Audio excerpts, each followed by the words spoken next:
Right guys, so we were doing unit 2 of the Indian partnership act. ठीक है, इसमें अभी यूनिट 2 में we'll study about the rights and liabilities of a minor. देखो हमने minor के लिए पार्टनरशिप एक्ट में क्या समझा था कि partnership arises out of a contract. ठीक है, मतलब जो सारे जन मिलके पार्टनरशिप फॉर्म किए उनके बीच में एक कॉन्ट्रैक्चुअल रिलेशनशिप है.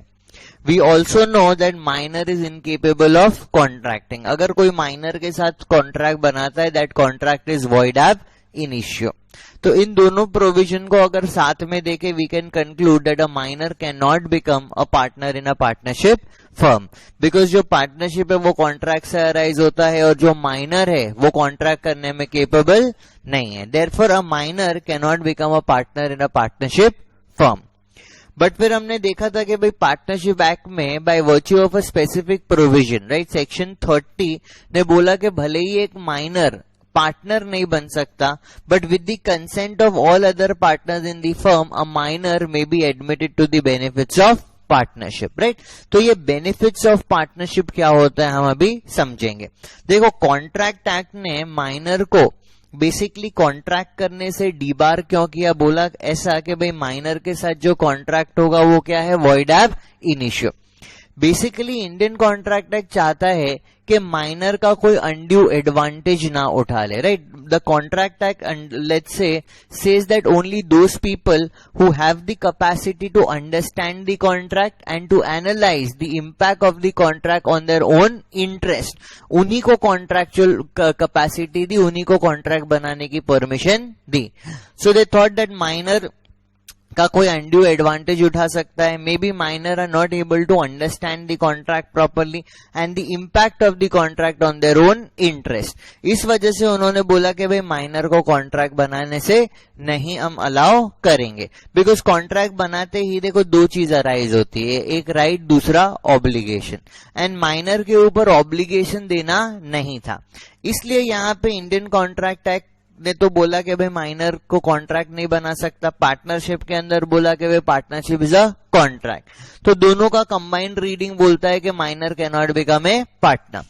बट पार्टनरशिप एक्ट में सेक्शन 30 द्वारा बोला गया minor can be admitted to the benefits of partnership. देखो पार्टनरशिप में क्या है ना, पार्टनरशिप के डुअल कैरेक्टरिस्टिक है. अगर पार्टनरशिप बिजनेस में लेट्स से प्रॉफिट होगा तो वो पार्टनर्स को मिलेगा, that is a benefit of partnership. पर अगर पार्टनरशिप बिजनेस में कोई लॉस होगा तो वो लॉस भी पार्टनर्स को बेयर करना होगा. Right, that is the obligation which is there under the partnership. और एक बड़ा ऑब्लिगेशन है पार्टनरशिप में क्या, कि हर एक पार्टनर की जो लायबिलिटी है वो जॉइंट है और सेवरल है. मतलब हर एक एक्ट ऑफ द फर्म के लिए all the partners are jointly responsible as well as all the partners are individually responsible. और एक कैरेक्टरिस्टिक्स है कि पार्टनरशिप के केस में देयर इज अनलिमिटेड लायबिलिटी. कैसा लायबिलिटी है, unlimited liability of the partners. मतलब अगर बिजनेस के ड्यूज पे करने में बिजनेस के एसेट्स सफिशिएंट नहीं है तो पार्टनर्स के पर्सनल एसेट्स भी यूज करके वो बिजनेस के ड्यूज को पे करना होगा. तो ये दो ऑब्लिगेटिंग फीचर है. तो बोला कि हम माइनर के ऊपर ऑब्लिगेशन क्रिएट नहीं करना चाहते. क्या बोला, हम माइनर के ऊपर ऑब्लिगेशन क्रिएट नहीं करना चाहते. We only want to give the benefits of partnership. क्या बोला, we only want to give the benefits of partnership. अगर पार्टनरशिप में कोई बेनिफिट है, बेनिफिट इन पार्टनरशिप का मतलब क्या, प्रॉफिट. तो अगर माइनर को कुछ मिलना है तो वो आप उसको दे सकते हो, बट माइनर का आप कोई ऑब्लिगेशन क्रिएट नहीं कर सकते. That is why they said that minor can be admitted to the benefits of partnership. But ये कैसे होगा, with the consent of all the partners. सारे पार्टनर्स का कंसेंट लेकर ही हम माइनर को बेनिफिट्स ऑफ पार्टनरशिप में एडमिट कर सकते हैं. मतलब ऑब्लिगेशंस उसको बेयर नहीं करने, उसको क्या मिलेगा, बेनिफिट्स. तो देखो अगर किसी पार्टनरशिप फर्म में, ध्यान देना, अगर किसी पार्टनरशिप फर्म में किसी माइनर को एडमिट किया है for the benefits of partnership, तो हम अभी देखेंगे कि उस माइनर का क्या राइट्स है और उस माइनर की क्या लायबिलिटीज है। Absolutely clear. तो एक पार्टनरशिप फर्म में एक माइनर को एडमिट किया है to the benefits of partnership. अभी हमें ये देखना है, हमने देखो एक पार्टनर के राइट्स एंड ड्यूटीज तो पढ़ लिए थे ना, अभी हम यहाँ पे देखेंगे what are the rights and what are the obligations of a minor who is admitted to the benefits of partnership. तो ये देखते हैं, सबसे पहले राइट्स की बात करते हैं। देखो राइट अगर उसको हमने बेनिफिट्स ऑफ पार्टनरशिप में एडमिट किया है, he will have a right to share profit. क्या होगा? He will have a right to share profit. उसको जितने प्रॉफिट शेयर के लिए बेनिफिट्स ऑफ पार्टनरशिप में एडमिट किया गया है, उसको वो शेयर ऑफ प्रॉफिट मिलना चाहिए। एक्सेस इंस्पेक्ट कॉपी, राइट, जैसा हमने पार्टनर्स के केस में देखा था ना, that all the partners have a right to access inspect and copy the books of accounts provided they are doing in a bona fide manner. तो सेम राइट माइनर को भी दिया, बोला he has a right to access inspect and copy the accounts of the firm. And finally उसने बोला कि वो बाकी सारे पार्टनर्स पे केस भी कर सकता है। क्या बोला? वो बाकी सारे पार्टनर्स पे केस भी कर सकता है to realise his payment, right, to realise his payment. उसका जितना हिस्सा है पार्टनरशिप फर्म में, अगर वो पार्टनर्स से मांग रहा है और अगर वो नहीं दे रहे हैं तो वो पार्टनर्स के ऊपर केस कर सकता है। अगर उसको बुक्स ऑफ अकाउंट्स का प्रॉपर एक्सेस नहीं दिया जा रहा है तो भी वो अकाउंट्स के एक्सेस के लिए भी केस कर सकता है। But he can file a case only if he is ready to lose his connections with the firm. मतलब फिर उसको फर्म छोड़ के जाना होगा, he can not continue in the firm as under the benefits of partnership. तो clear है, हमने कितने राइट्स देखे? 3 राइट्स देखे। क्या क्या? Right to share profit as agreed, जितने शेयर ऑफ प्रॉफिट के लिए उसको बेनिफिट्स ऑफ पार्टनरशिप में इंट्रोड्यूस किया गया है उतना शेयर ऑफ प्रॉफिट्स मिलना उसका हक है। Second, access to inspect and copy the accounts of the firm, जो अकाउंट्स फर्म के हैं, जो बुक्स ऑफ अकाउंट्स है, उसको एक्सेस कर सकता है, इंस्पेक्ट कर सकता है और कॉपी कर सकता है।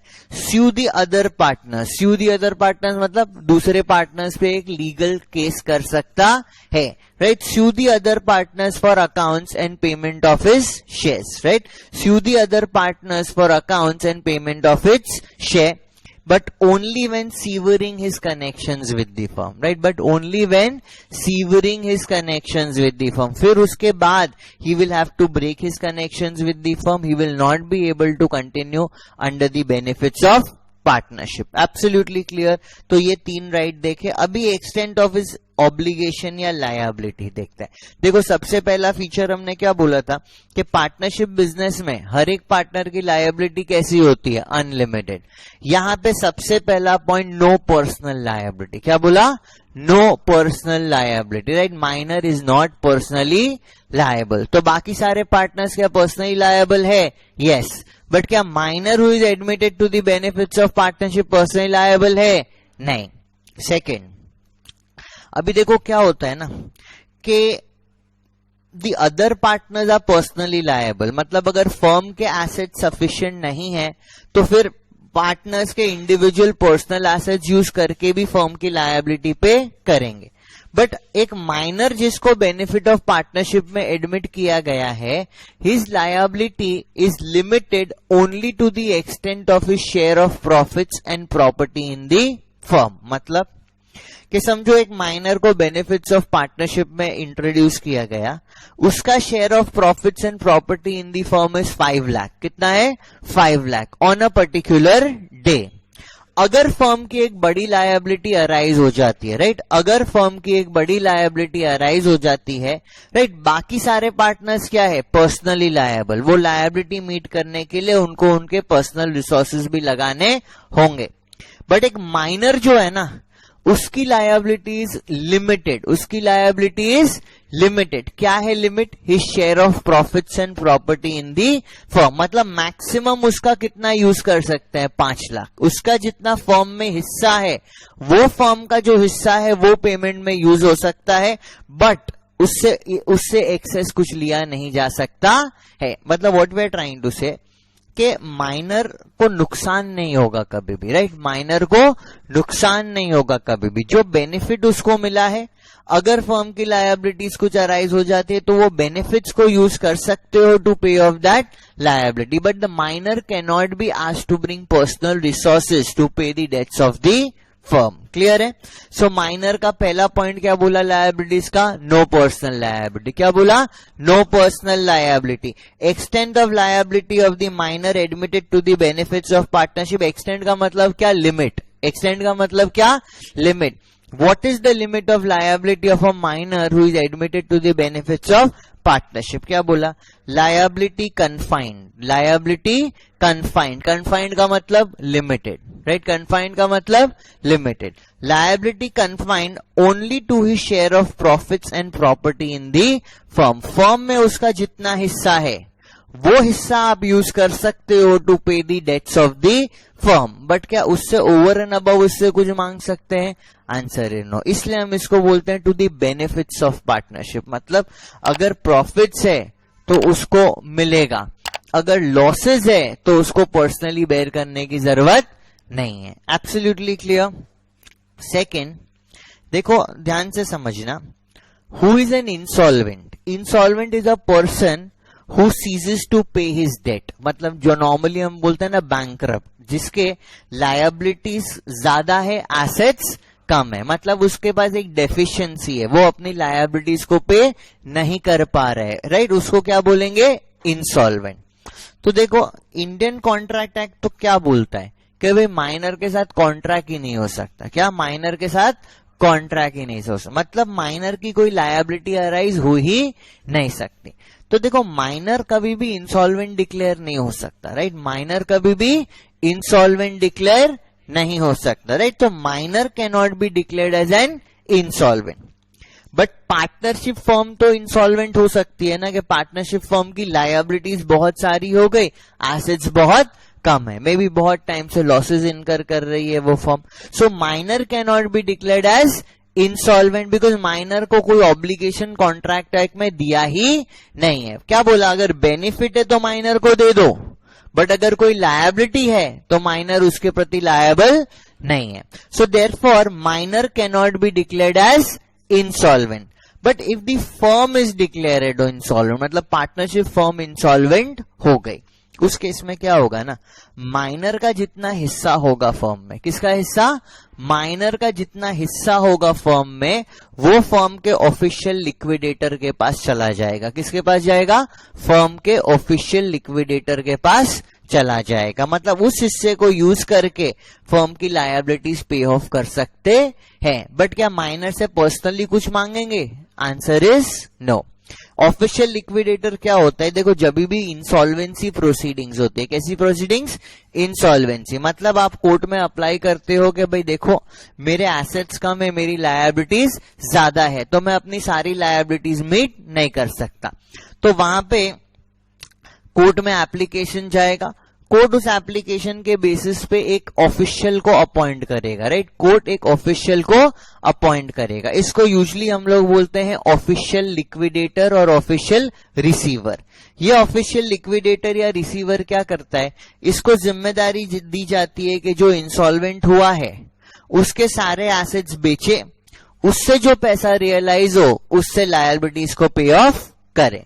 तो अगर फर्म इंसॉल्वेंट होगी तो कोर्ट क्या अपॉइंट करेगा? Official liquidator. फर्म के जितने भी एसेट्स होंगे किसके पास चले जाएंगे? ऑफिशियल लिक्विडेटर के पास। ये ऑफिशियल लिक्विडेटर क्या करेगा? इन एसेट्स को लिक्विडेट करेगा, बेचेगा, उससे लायबिलिटीज पे ऑफ करेगा। तो क्या बोला कि अगर फर्म इंसॉल्वेंट हुई, ध्यान से सुनो, अगर फर्म इंसॉल्वेंट हुई तो जो माइनर का फर्म में हिस्सा है, राइट, जो माइनर का फर्म में हिस्सा है, क्या उसको यूज किया जाएगा to pay the dues of the firm? Answer is yes. वो उस माइनर का हिस्सा कहां पे चला जाएगा? In the hands of the official liquidator. तो देखो ऊपर का भी जो पॉइंट किया और ये पॉइंट भी किया वो दोनों सेम ही है। ये दोनों पॉइंट क्या बोल रहे हैं कि माइनर का कोई पर्सनल लायबिलिटी नहीं है। क्या? माइनर का कोई पर्सनल लायबिलिटी नहीं है, बट माइनर का जो हिस्सा है फर्म में, ध्यान से सुनो, माइनर का जो हिस्सा है फर्म में उसको यूज किया जा सकता है to pay off the debts of the firm. बट एक बार माइनर का हिस्सा तुम लोगों ने यूज कर लिया ना, उसके बाद माइनर को और नहीं बोलोगे कि और पैसे तुमको देने होंगे, right? Minor is not personally liable. So minor can not be declared as insolvent. If the firm becomes insolvent, अगर पार्टनरशिप फर्म इंसॉल्वेंट हो गई, share of minor in the profits and property of the firm vest in the official liquidator और the assignee. तो ये जो government official है उसके हाथ में माइनर का हिस्सा चला जाएगा और उससे फर्म की लायबिलिटीज को पे ऑफ करेंगे। क्लियर है? तो एक बार ये पूरा सेक्शन रिकैप करते हैं। क्या एक माइनर पार्टनरशिप फर्म में पार्टनर बन सकता है?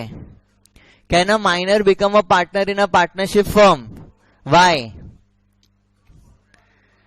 Because partnership is a contract and minor does not have capacity to contract. Therefore, minor cannot become a partner in a partnership firm.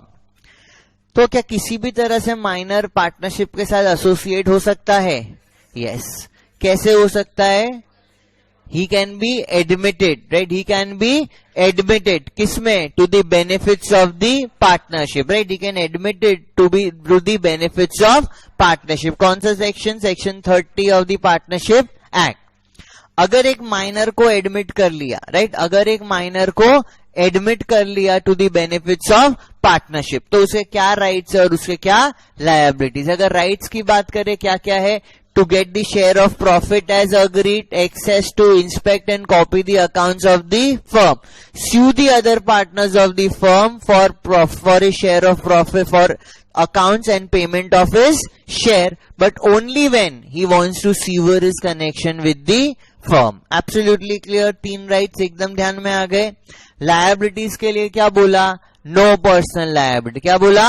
No personal liability. Liability of a minor is confined, right? Liability of a minor is confined to the extent of his share of profits and property in the firm. मतलब minor का जितना हिस्सा है firm के profits और property में, उतना ही उसको मांग सकते हैं, उससे ज्यादा उसको मांग नहीं सकते to pay off the liabilities of the firm.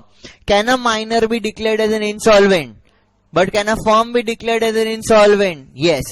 So if the firm is declared as insolvent, what will happen to the minor's share in the firm? It will go to the official liquidator or assignee to discharge the liabilities of the firm. Absolutely clear. अभी देखो, इसके बाद एक बात समझो ना, तुम लोग सभी तो माइनर थे ना, थे एक दिन तो थे ही, फिर तो मेजर बन गए ना. सो ये जो माइनर है हमारा, जिसको हमने बेनिफिट्स ऑफ पार्टनरशिप में एडमिट किया है, राइट? ये जो माइनर है हमारा, जिसको हमने बेनिफिट्स ऑफ पार्टनरशिप में एडमिट किया है, ये भी तो एक दिन अपना 18th बर्थडे सेलिब्रेट करेगा ना. So moment he celebrates his 18th birthday, does he any more remains a minor? No, वो क्या बन जाएगा? Major. He becomes a major. तो मेजर के पास तो कॉन्ट्रैक्टिंग कैपेसिटी है ना, right? So देखो what happens now, as you become major, now the life happens, right? As you become major, the life happens. मतलब फिर आपके पहले जब माइनर थे, बच्चे थे, तब खाली खेल कूद करते थे, राइट? कोई आपका ऑब्लिगेशन नहीं था. जैसे ही मेजर होगे ना, राइट, आपके ऊपर बहुत सारी जिम्मेदारी आएगी. तो देखो पार्टनरशिप एक्ट क्या बोलते हैं कि जैसे ही एक माइनर, जिसको आपने बेनिफिट्स ऑफ पार्टनरशिप में एडमिट किया था, जैसे ही वो मेजर बनेगा, उसको डिसाइड करना पड़ेगा. क्या करना पड़ेगा? डिसाइड करना पड़ेगा कि does he want to remain in the partnership firm और he wants to leave the partnership firm and go. Because जैसे ही मेजर बनेगा, वो पार्टनर बनने का कैपेबिलिटी आ जाएगा, राइट? और now earlier what was it? It was benefits of partnership. Moment he becomes a major, क्या हो जाएगा? He can become a partner, right? He can become a partner. Therefore, जब वो 18th birthday celebrate करेगा, देखो moment you are 18 years old, you become a major. तो जैसे ही वो 18 years का होगा ना, उसको एक डिसीजन लेना पड़ेगा. क्या करना पड़ेगा? डिसीजन लेना पड़ेगा. उसको ऑप्शन दिया जाएगा, right? He will be given an option. क्या? कि whether he wants to continue in the firm or whether he wants to quit the firm. मतलब जरूरी नहीं है कि बेनिफिट्स ऑफ पार्टनरशिप में एडमिट किया तो मेजर बन के पार्टनर ही बनना पड़ेगा. Are you clear about it? If he has been admitted to the benefits of the partnership, as he becomes a major, he has to take a decision. क्या लेना है उसको? डिसीजन लेना है. क्या? कि whether he wants to continue in the firm or he wants to leave the firm. अभी ध्यान से सुनो, जैसे ही 18 के हो गए उसी दिन के लोग सामने आके खड़े हो जाएंगे, बताओ कि तुमको क्या करना है? नहीं, दो सिनेरियो होंगे। पहली बात कि जैसे ही तुम 18 इयर्स के हो गए, जैसे ही तुम मेजर हो गए, तुम्हें 6 महीने का समय दिया जाएगा। कितना? 6 मंथ्स। यार अभी तो तुम बच्चे थे, अचानक बड़े हो गए तो थोड़ा संभलने का तो समय देना पड़ेगा ना। तो कितना समय देंगे? 6 months, right. They will provide you a time period of 6 months. किस चीज के लिए? डिसाइड करने के लिए, राइट। किस चीज के लिए? डिसाइड करने के लिए, राइट। क्या डिसाइड करना है आपको? कि whether you want to continue in the firm और you want to leave the firm. अभी एक एग्जांपल लेते हैं, ध्यान से समझना। हमारा ये जो माइनर है, मतलब माइनर था आज मेजर बन गया, समझ लो उसका बर्थडे आता है 1 जनवरी। कब आता है? 1 जनवरी को उसका बर्थडे आता है। तो जैसे ही 1 जनवरी को उसने अपना 18th बर्थडे सेलिब्रेट किया, राइट, ये स्टॉप वॉच स्टार्ट हो गया ना। कितना समय उसके पास है? 6 मंथ। 6 मंथ्स के अंदर क्या करना है? डिसाइड करना है। क्या? कि कंटिन्यू करना है एज अ पार्टनर और he wants to leave the firm. तो 6 महीने से टाइम, डिसीजन का टाइम शुरू हो गया। तो एंड कब होंगे 6 महीने? 30th जून। कब होगा? 30th जून। ध्यान से समझना, इस बेचारे माइनर को पता ही नहीं था कि उसको बेनिफिट्स ऑफ पार्टनरशिप में एडमिट किया गया है, राइट। ये माइनर को पता ही नहीं था कि उसको बेनिफिट्स ऑफ पार्टनरशिप में एडमिट किया गया है। समझो उसको किसी ने बताया। कब बताया? 29 जून। कब बताया? 29 जून। क्या बताया? कि भाई तुमको तो बेनिफिट्स ऑफ पार्टनरशिप में एडमिट किया था, अब तो तुम मेजर बन गए, अब तुम्हें डिसाइड करना है। तो इस बेचारे माइनर के पास, जो कि अभी मेजर है, कितना समय है डिसीजन लेने के लिए? 1 दिन, right. He has to take a decision in 1 day. ये क्या न्याय की बात है? नहीं ना। ऐसा करना चाहिए किसी के साथ?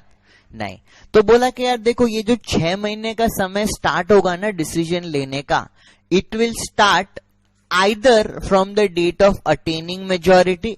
अगर आपको 18th बर्थडे सेलिब्रेट करने के समय पता था कि you are into a benefits of partnership और अभी आपको डिसीजन लेना है, बट अगर पता नहीं था, you obtain the knowledge of the fact that you were admitted to the benefits of partnership on a later date. कब पता चला? On a later date. तो ये 6 महीना कब से शुरू होगा? From the later date. मतलब 29 जून से 6 महीने का समय आपको दिया जाएगा to decide whether you want to continue और not. Absolutely clear? So when a minor admitted to the benefits of partnership becomes a major, major मतलब attains 18 years of age. 6 महीने के अंदर डिसाइड करना है। क्या? 6 महीने के अंदर डिसाइड करना है। बट ये 6 महीना कब से स्टार्ट होगा? राइट, ये 6 महीना कब से स्टार्ट होगा? On attaining majority. कब से स्टार्ट होगा? ऑन अटेनिंग मेजॉरिटी और on obtaining the knowledge of the fact that he was admitted to the benefits of partnership, whichever is later, right, whichever is later. मतलब 1 जनवरी को अगर तुम्हें पता था बर्थडे सेलिब्रेट करते समय, तो 1 जनवरी से 6 महीने का ये टाइम शुरू होगा। बट अगर तुमको 1 जनवरी को नहीं पता था, मे बी तुम्हें 1 अप्रैल को पता चला। कब पता चला? 1 अप्रैल। तो ये टाइम कब से शुरू होगा? 1 अप्रैल से 6 महीने का तुम्हें टाइम मिलेगा, right. So when a minor who is admitted to the benefits of partnership, right, when a minor who is admitted to the benefits of partnership attains the age of majority, right, attains the age of majority within 6 months, right, within 6 months of attaining majority, or right, within 6 months of attaining majority or obtaining the knowledge of the fact of being admitted to the benefits of partnership, whichever is later. क्या करना है? Decide, right. What he wants to do? Decide. अब decision में तो 2 ही बातें हो सकती है ना। क्या? To continue as a partner और to leave the firm, right. To continue as a partner और टू लीव दी फर्म। अभी ध्यान देना, कंटिन्यूएशन के 2 रूट है। अगर आपको एज अ पार्टनर कंटिन्यू करना है तो उसके 2 रूट है, राइट। एक जिसमें आपको मेहनत करनी पड़ेगी, जिसको हम बोलेंगे मैनुअल रूट। दूसरा जिसमें आपको कोई मेहनत नहीं करनी है, जिसको हम बोलेंगे ऑटोमेटिक रूट, राइट। तो एक मैनुअल रूट से भी आप जा सकते हो, दूसरा ऑटोमेटिक रूट से भी जा सकते हो। देखो कैसे, if you want to continue as a partner, express your willingness. क्या करना है? Express your willingness that you want to continue as a partner by public notice. क्या करना है? By public notice. और अगर आपकी फर्म रजिस्टर्ड है तो ये पब्लिक नोटिस आपको रजिस्ट्रार ऑफ फर्म के साथ भी फाइल करनी होगी। So if you want to continue, logical है ना, अगर आपको ऑप्शन दिया गया है, आपको ऑप्शन में क्या करना है? बताना है either you want to continue और you don't want to continue. So if you want to continue, what will you do? You will express your willingness, right? What will you do? You will express your willingness. किस तरह से willingness express करोगे? Public notice के द्वारा। किस तरह से? Public notice के द्वारा। और अगर फर्म रजिस्टर्ड है तो क्या करना पड़ेगा? रजिस्ट्रार ऑफ फर्म के साथ भी ये नोटिस फाइल करना होगा। दूसरा, आप बचपन से ही आलसी हो, राइट? आप बचपन से ही आलसी हो, कोई काम समय पे नहीं करते। तुमको समझाया लोगों ने 1 जनवरी को जब तुम्हारा 18 बर्थडे था कि भाई देखो तुम बेनिफिट्स ऑफ पार्टनरशिप में हो, 6 महीने के अंदर डिसीजन बता देना। रोज तुम बोलो ठीक है, सोचेंगे बताएंगे, सोचेंगे बताएंगे, बट तुमने कुछ किया नहीं। जैसे ही ये 6 महीने का टाइम ओवर होगा ना, you will automatically become a partner, right? You will automatically become a partner. मतलब if he fails to give a public notice to the fact that he does not want to continue, he automatically becomes partner on expiry of 6 months. Absolutely clear?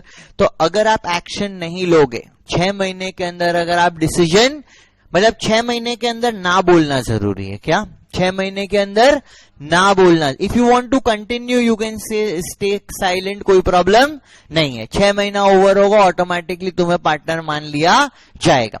But अगर तुम्हें firm से निकलना है तो क्या जरूरी है? ना बोलना। कितने पीरियड के अंदर? 6 महीने। अगर 6 महीने के अंदर ना नहीं बोला, what will happen? You will automatically become a partner. Absolutely clear? So if you want to continue as a partner after becoming a major, क्या करना है? Express willingness by way of public notice. This notice has to be filed with the registrar of the firm if the firm is registered. But if the minor fails to give a public notice, right? If the minor fails to give public notice of the fact that he does not want to continue, right? तो मतलब इससे indirectly पता चल गया ना कि अगर continue नहीं करना है तो भी क्या करना है? पब्लिक नोटिस देना है, राइट? अगर कंटिन्यू नहीं भी करना है तो क्या करना है? पब्लिक नोटिस देना है। So if he fails to give a public notice to the fact that he does not want to continue as a partner, he automatically becomes a partner at the expiry of 6 months, right? 6 months की expiry पे वो automatically partner बन जाएगा। Clear है? If he wants to leave the firm, आसान है, क्या कर देना है? एक पब्लिक नोटिस देना है। क्या करना है? पब्लिक नोटिस देना है। Give a public notice that he does not want to become a partner. और अगर फर्म रजिस्टर्ड है तो ये public notice registrar of firm के साथ भी फाइल करना होगा। The moment he gives this public notice, right? The moment he gives this public notice, he severs his connection with the firm. मतलब जैसे ही वो public notice देगा of the fact that he does not want to continue as a partner in the firm, उसका firm के साथ रिश्ता नाता खत्म, right? उसका firm के साथ रिश्ता नाता खत्म। Absolutely clear? So when a minor becomes a major, on attaining majority, कितने समय के अंदर डिसीजन लेना है उसको? 6 मंथ्स के अंदर। क्या डिसीजन लेना है? 6 मंथ्स कहां से स्टार्ट होगा? From attaining majority or from obtaining the knowledge of the fact that he was admitted to the benefits of partnership, whichever is later, right? Whichever is later, मतलब हमें माइनर को 6 महीने का समय देना ही देना है। What he needs to decide whether he wants to continue or he does not want to continue.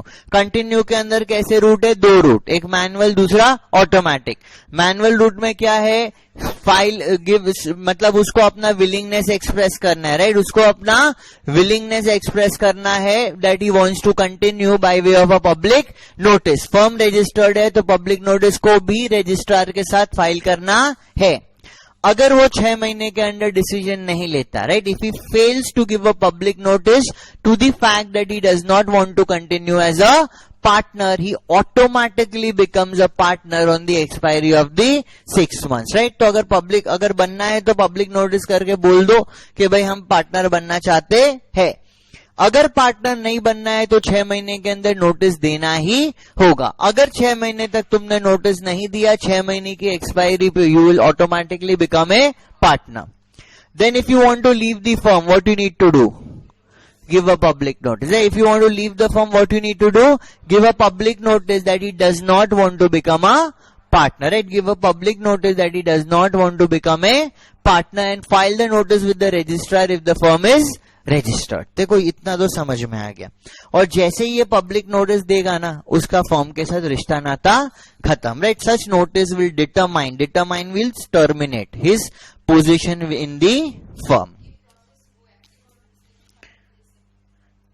यार एक्टिव स्लीपिंग का केस कहां पे आया? यहाँ पे तो माइनर मेजर बन गया।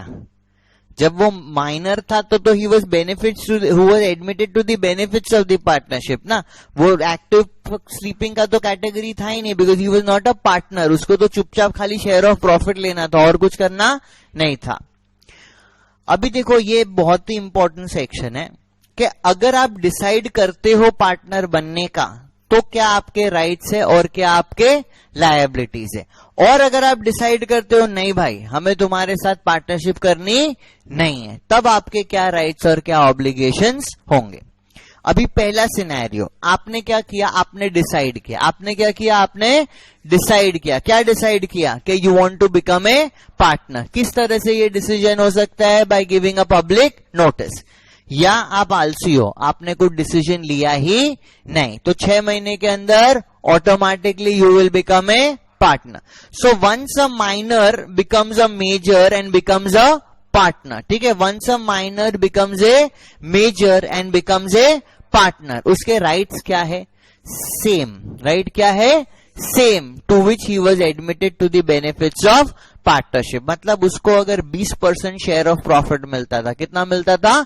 20% शेयर ऑफ प्रॉफिट मिलता था as a minor admitted to the benefits of partnership. As a major partner उसका हिस्सा कितना रहेगा? 20%, राइट? उसका हिस्सा कितना रहेगा? 20%।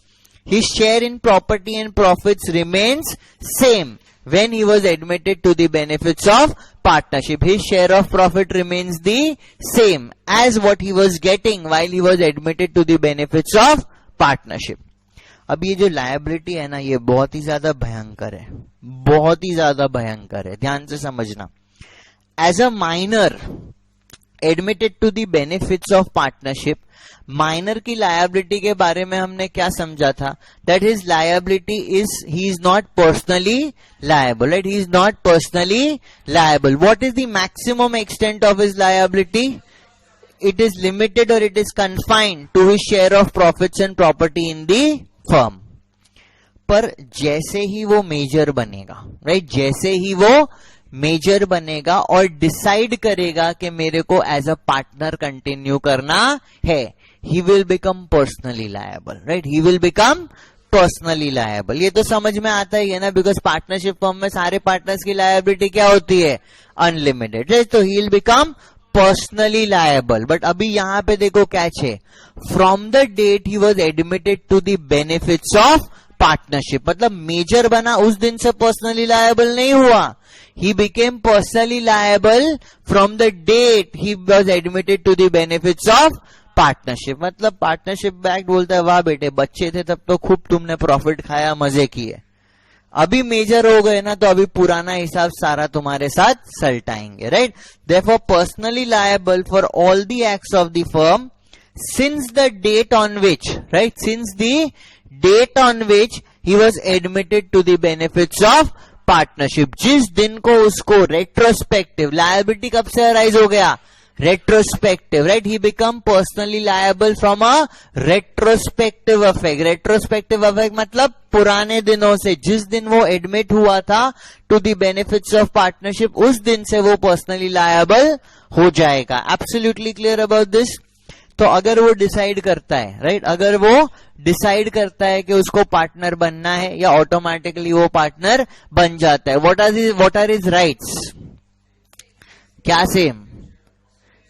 His share of profits and property in the firm remains the same as he was admitted to the benefits of partnership. What about his liability? He becomes personally liable, right? He becomes personally liable for all the acts of the firm done from the date he was admitted to the benefits of partnership. जिस दिन उसको benefits of partnership में admit किया था, उस दिन से वो personally liable हो जाएगा.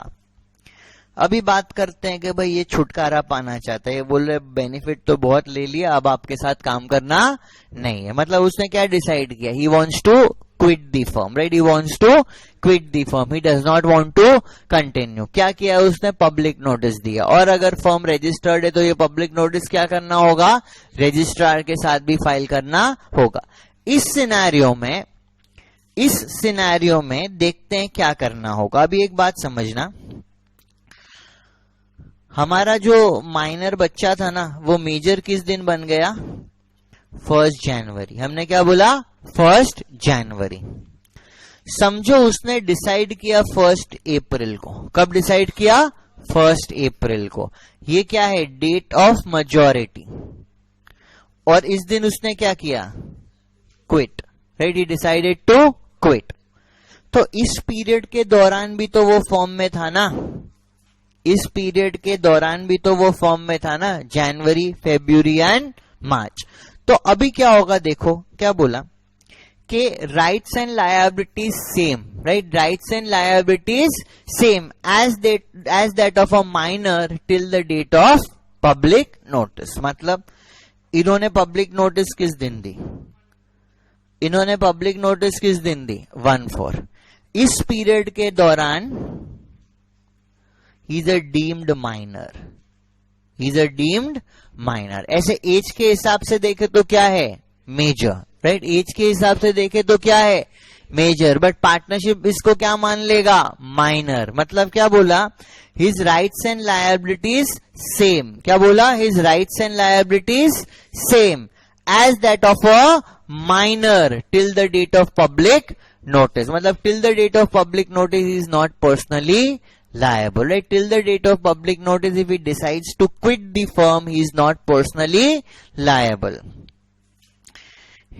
His share not liable for the acts of the firm after the date of the public notice. मतलब देखो क्या बोला कि माइनर पर्सनली लायबल तो नहीं है ना, बट उसका share of profits and property of the firm can be used to discharge the debts of the firm. बोला कि अगर 1 अप्रैल को पब्लिक नोटिस दे दिया ना, इसके बाद का कोई भी एक्ट ऑफ द फर्म है ना, उसके लिए माइनर लायबल नहीं है, बिकॉज उसका तो रिश्ता नाता किस दिन खत्म? जिस दिन पब्लिक नोटिस दी उस दिन उसका फर्म के साथ रिश्ता नाता खत्म. उसके बाद का अगर कोई एक्ट है, will the minor be liable? Answer is no. ठीक है, तो बोला कि his share is not liable for the acts of the firm done after the date of the notice. अब देखो, अब तो माइनर ने क्या किया? डिसाइड कर लिया कि वो चला जाएगा. अगर बाकी पार्टनर कुछ किचकिच करेंगे ना, नहीं यार अभी तुमको शेयर ऑफ प्रॉफिट ये नहीं देंगे, ऐसा वैसा, तो ये जो माइनर अब जो कि मेजर हो गया है, उसके पास राइट है क्या? कि वो कोर्ट में केस करे बाकी पार्टनर्स के ऊपर और अपना हिस्सा रियलाइज करा ले, right? So can sue the partners for his share of profits and property of the firm. अगर सीधा सीधा पार्टनर्स उसको उसका शेयर नहीं दे देंगे तो वो कोर्ट में केस करके अपना शेयर रियलाइज करवा सकता है. Absolutely clear about this? एक बार बहुत ही इंपॉर्टेंट सेक्शन है, राइट? ये हमेशा एग्जाम में आने की प्रोबेबिलिटी बहुत ही ज्यादा रहती है, राइट? तो हमने देखो क्या समझा? Can a minor become a partner in a partnership firm? Why? Because the minor is not capable of contracting and partnership arises out of a contract. So is there any way a minor can get associated with a firm? He can be admitted to the benefits of partnership.